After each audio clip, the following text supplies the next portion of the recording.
Welcome to the Sales Influence Podcast, where we talk about finding the why in how people buy. I'm your host, Victor Antonio. Thank you for joining me today. Today I want to tell a story. I think you're going to like it and maybe even learn something from this true story. But before I get into that, by the way, thank you for those of you who've joined the Sales Mastery Academy, who've joined my tribe. I thank you very much. We're going to be adding, again, a new course every month. So, again, I hope you're enjoying it. And also keep in mind that you have access to all my books, including my new book, Sales Ex Machina, which talks about how artificial intelligence is changing the world of selling. It's really an incredible book, and I'm not saying that because it's mine. All right. So, last week, this is what happened to me last week. Now, let me just set this up.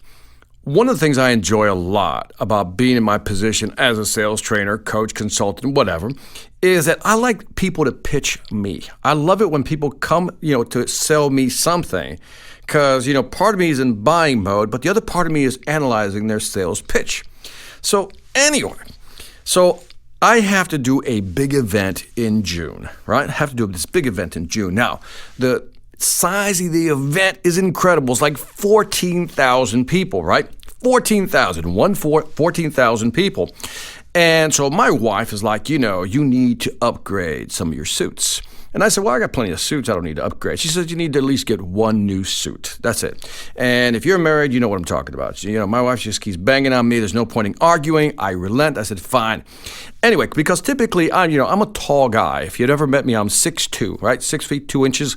I'm pretty lean, and I can pretty much take any suit off the rack, and it fits really good with minimal, tailoring.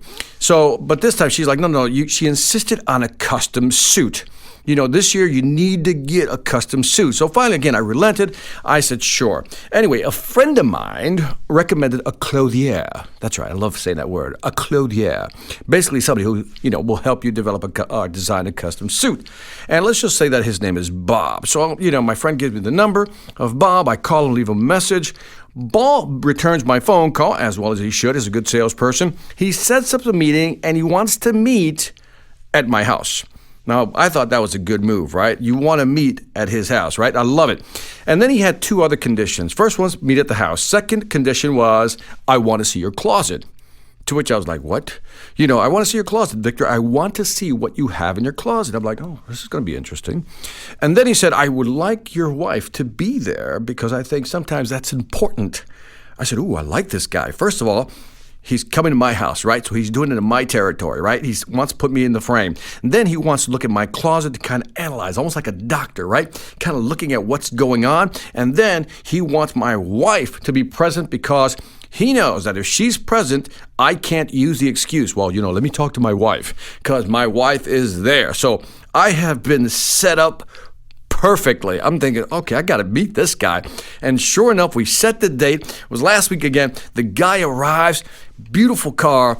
Man, he's walking up my driveway. He's got this beautiful suit on. I mean, he's looking good. He is looking the part of a clothier, right? And he's got these two huge pieces of luggage with him, with the wheels on them, like rolling luggage. And I'm like, man, this guy's prepared. So sure enough, we get inside, comes inside the house rather, and boom, he says, let's go sit in the kitchen. I'm like, oh, he's sitting me in the kitchen. Now, why is that an important move? Because that's where families, couples talk about money. So if you move to the kitchen table, that's always a good place to close. Keep that in mind. And sure enough, he starts out the conversation with, exchanging some pleasantries. And then he asks questions like, well, tell me why you want to get a suit, Victor. I was like, oh, what a great question. Why now? What are you thinking? Tell me more about the event. And he's got all these great questions. He's doing the discovery phase. He's asking open-ended questions, letting me answer, letting me do most of the talking. I'm thinking, this guy can sell. And I'm just like impressed with him. Then he asked me that key qualifying question. He says, Victor, let me ask you, what is your budget? I said, ooh, right to the point. I love this guy. He's going to raise the price issue right up front. And I said, well, look, I don't know how much this stuff should cost. I estimate that I don't want to spend more than $2,000.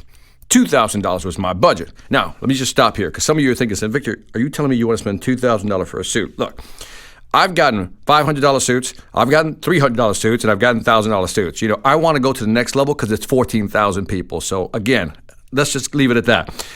So I say 2,000, and my wife looks at me, and what do you think she said? My wife said, 2,000? 2,000? Is that it? That sounds pretty low. That's what she said. She says, that sounds pretty low. And I'm looking at her like, no, that doesn't. She says, okay, but I just think it sounds pretty low. And then Bob jumps in the conversation. I said, well, look, don't worry. I can fit you into something for around $1,500 easily. And I looked at her and I smiled like, see, he can fit me into something nice for less than $2,000. So I'm feeling pretty good about myself, right? So then for 10 more minutes, again, we're talking at the kitchen table, and then the next 20 minutes, Bob just goes into this conversation, and he starts basically giving us like a PhD in men's fashion. It was incredible. One of the things I always talk about is you got to be an educated salesperson. You really got to give your clients some insight, things that make them go, I didn't know that. Wow, really? Is that why they do that? Is that why that's there? And this 20 minutes of this is going on. He is just blowing our minds. This man knows his business. Then after he's done educating us, he goes over to my clothes. We go to the closet and he looks at my clothes, and I can tell he's like, not too impressed. I mean, he's not depressed, but he's not too impressed. He probably gave me maybe a 7 out of 10, maybe a 6. I don't know. I'm being generous with myself. And he just looked at me, just with a very steady look, he says, Victor, I can help you. And I didn't know what to think of that. He says, I can help you, and I think we need to add a few more shirts. I said, ooh, an upsell. I like it. Anyway, so again, the buying side is me like, I don't want to spend more than $2,000. But the sales training side of me is going, ooh, that was really good. Try to upsell me. I love that. Then we go back to the kitchen. He measures me up, and as he's measuring me, again, he's doing all these things. I mean, he's really getting into my body type. I mean, like, for example, I just found out that one of my shoulders is just a tad lower than the other shoulder. Nobody's ever told me that. And then he kept, identifying different things about my posture, my body. It went on and on. This guy was incredible. And so he finished up the measuring, and he's going through all this, and he's educating me more. And I'm like getting excited. I'm like, okay, this is going to be an awesome suit. And then we move back to the kitchen table, and he writes up the order. And when he writes up the order, including the shirts, it's like $2,100. I said the budget was $2,000. It was $2,100. Not a big deal. We signed it, give him the credit card, and he says this will take 4 to 6 weeks to get it done. And boom, we said goodbye. He walks out the door. Now, part of me is super excited about the new suit. Right? I'm like, get a new suit because we picked out the fabric and everything. I think it's going to be awesome. But part of me was disappointed. Here's why. And here's the lesson. I'm sorry it's taken this long to get here. Because what he needed to do was ask me for an upsell again. See, he had got me so excited about that suit. He got me so excited about the suit I was buying. I actually wanted to buy another suit. If he had just asked, can we just add a second suit to this? Might as well go ahead and do it, Victor. Because, again, I would have done, if he would have read my face, he would have seen all the buying signals for a second suit. And keep in mind, my wife already said $2,000 was too low. We should be spending more. So my wife was already in. My wife would have said yes. And I just remember thinking, why didn't he ask? And here's why he didn't ask, I think. Because I set the budget at $2,000. And as soon as I set the budget at $2,000, he was afraid.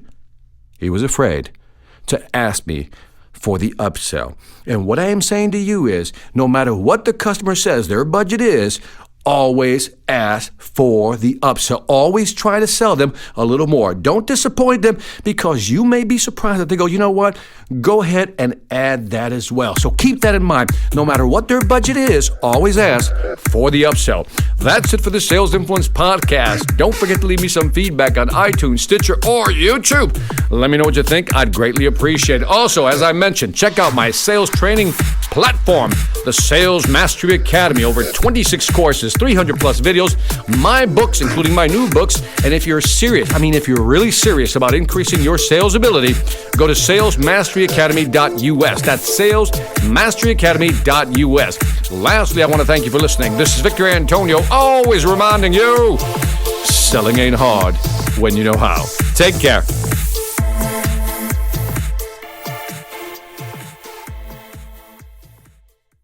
Hi, I'm Victor Antonio. I'm an author, sales trainer, and keynote speaker.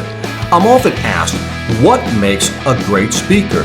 Is it someone who delivers real content that the audience can use? Is it someone who engages the audience so they're part of the learning experience? Or is it someone who can motivate an audience to push them beyond their comfort zone and discover new abilities? The answer is yes. But the most important thing to remember is that I'm not there to look good. I'm there to make my client look good. Simply put, it's never about me, and it's always about them.